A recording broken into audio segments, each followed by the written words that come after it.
আমরা দেখতে পাচ্ছি এখন প্রচন্ড গরম, গরমের মধ্যে বরফ বিক্রেতারা বরফ বিক্রি করে এবং লোকজন সারি ভাবে বরফ নিয়ে যায়, বরফ কিনে নিয়ে যায়। আচ্ছা ভাই, আপনি কি বরফ বিক্রি করছেন? জি ভাই। তবে মাইক বাজাচ্ছেন কেন? মাইকে না বাজালে তো পোলাপান আসবে না। পোলাপান আসার জন্য আপনারা মাইক বাজান, বরফ বিক্রি। বরফ কত করে বিক্রি করেন? 5 টাকা, 10 টাকা, 15 টাকা, 25 টাকা। চকবার আছে, কুলফি আছে, লেমন আছে, ম্যাঙ্গো আছে, বিভিন্ন রকমের বরফ পাওয়া যায়। আচ্ছা, তবে এই গরমের দিনে বরফ অবশ্যই বেশি চলে। আচ্ছা, আপনারা দেখতে পাচ্ছেন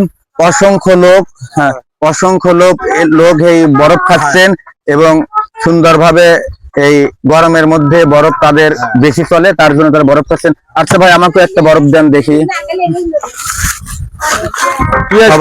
সারিবদ্ধভাবে সবাই বরফ কিনছেন, বরফ নিয়ে যাচ্ছেন। আমিও এই প্রখর গরমের মধ্যে একটি বরফ নিলাম, দেখতে সুন্দর। বরফটা দেখি,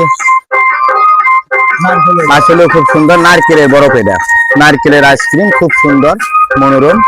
সবাই এই গরমের মধ্যে বরফটা ভালোবাসে। হ্যাঁ, কোন কোম্পানির বরফ ভাই এটা? মুরাদ কোম্পানির বরফ। ক্রাঞ্চি রসমালাই, পাবনার তৈরি, খুব সুন্দর।